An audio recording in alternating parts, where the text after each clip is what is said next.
long run pretty short. What do you guys typically do during the taper, like for a marathon, like long run wise? Like let's just like the week before, 2 weeks before, like what does that usually look like for you guys? I can outline exactly my last 2 weeks going into this here for you. So the long run 2 weeks out for most athletes is 2x4. First 4 miles at marathon pace, second 4 miles progressive from marathon to T. Our last threshold session is usually some formation of either 800s, 1Ks, or 3 minutes. Threshold to 10K ish pace. The last long run is usually like 7 easy 3 marathon, 8 easy 2 marathon, 9 easy 3 marathon, depending on the athlete. Somewhere mostly between 1 week out. Yeah. Wait, Yep. Say that again. So it'll be like 7 easy 3 at marathon pace, or 8 easy 2 at marathon pace, or 9 easy 3 at marathon pace. So like 10-ish.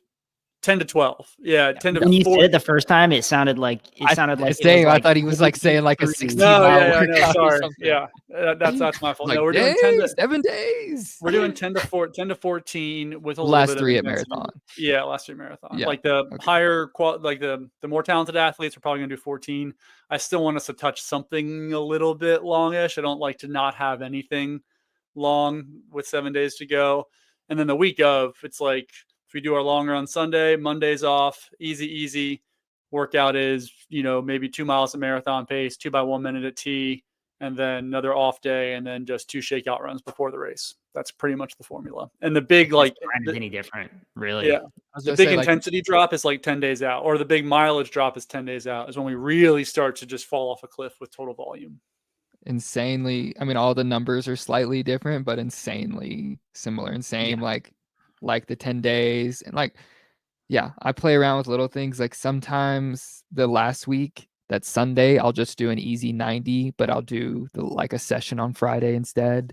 But all of it is incredibly similar. Like at that point, we all know we're not getting fit. We're just like kind of touching a little marathon and a little speed to, stay sharp and lock into where we're trying to hit. And I think like the purpose of when I look at the taper, it's like we want to stay in almost our exact same rhythms. We're not trying to like disrupt the rhythm that our body's been in for the last 4 months. Like, let's not do stuff that's totally different. We're working out the same days. We're long running the same days. We're trying to keep things similar. We're just taking down that total volume and total intensity. And I don't like, and I'll riff a little bit here. I hate like big 4-week tapers. Like that's just like a recipe for being flat. And you don't want to go into a race flat. Like I hate those big, like 20% drops each week. Like, no, we're going to be here until 10 days out. And then we're going to drop it down. You're going to feel fucking fantastic when we do it. All right. And so I've never been a guy. In college and other instances, we've done like the big 3-4 week tapers, and I've never, ever felt good. Like I want to stay in my rhythm for as long as I can. I almost want to feel like I'm training through my marathon. That's how late I'll push. If you're high mileage, you need to be. Yeah. I tell people the same thing. Most of my best races, I've run 90 miles like 2 weeks out. Like we keep that volume high, so. I think a lot of people do races leading up to their marathons. And so it's like, and they have positive races. You might have a positive half marathon or positive 10K or whatever you're training for. It goes well. And you tell them beforehand that like, hey, we're not going to taper for this because we're training for the marathon. And so like, I try to explain to them, it's like, hey, like think about how when you ran really well and you're essentially running peak volume and you ran this race and you felt great and everything was good. Like, what makes us think that we're not building up? Like we need to think of it as like you're building up to the marathon. You're not coming down to it. So like, why completely flip things on its head and just, roll the dice? Hey, are you going to feel amazing? You feel really good and fresh and, this is exactly what you need. Or are you going to feel so terrible? Because Nick, like what you were just saying, like that the rhythm has just been completely just, been tossed over. And now you go into that first mile and you're like, why do my legs feel like lead? And because less running is also a stress. It's the same thing as like doing a lot more volume. It's like, it is a stress on your system and, it starts getting sleepy.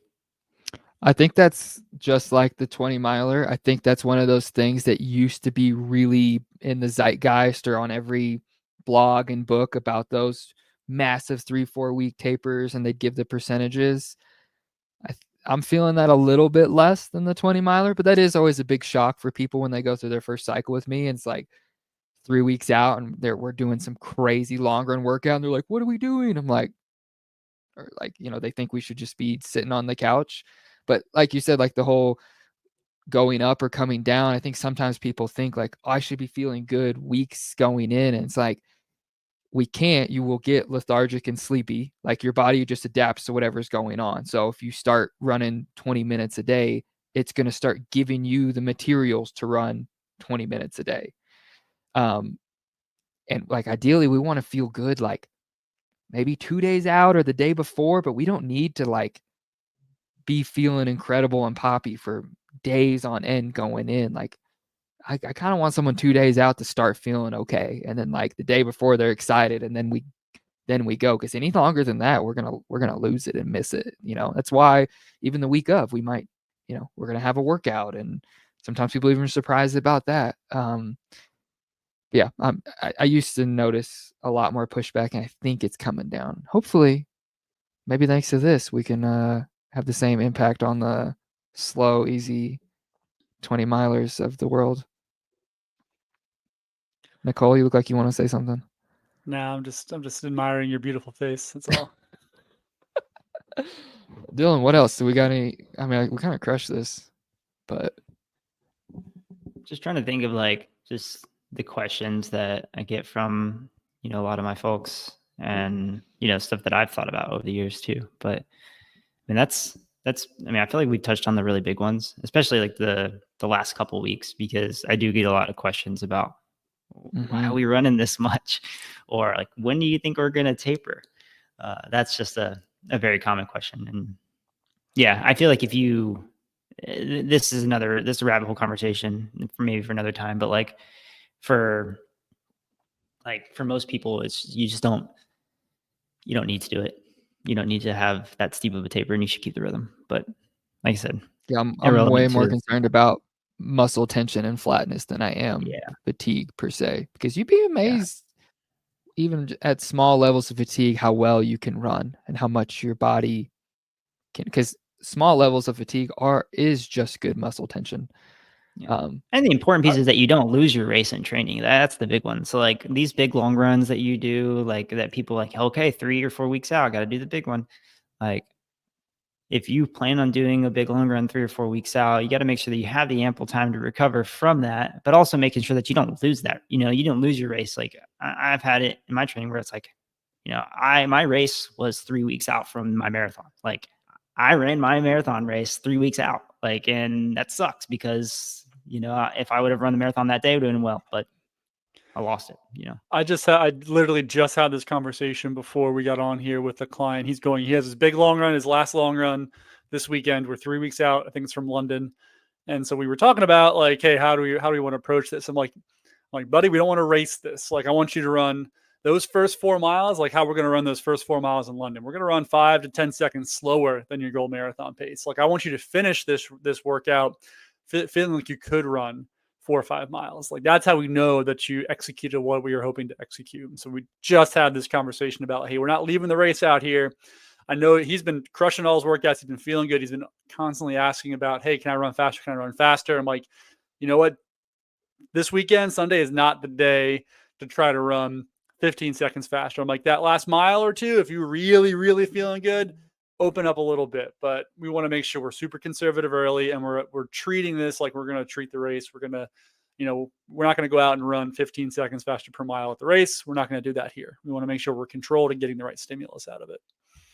Bro, that kind of goes into like when we was talking about the gray zone, or like people having to make easy runs feel hard. People often do that with marathon pace stuff, because when you give those little sections, it's like, oh, well, that felt easy, so this is the wrong pace. And it's like, dude, you would hope this feels easy for this small of a portion, because no matter what you do, it's going to get very difficult later on. And like, you kind of want that like neuromuscular connection of like, I can move my body at this specific pace and it isn't difficult. I can do it comfortably and smoothly. And you're trying to create that in practice so you can obviously do it in the race, because even then it's still going to get difficult over time.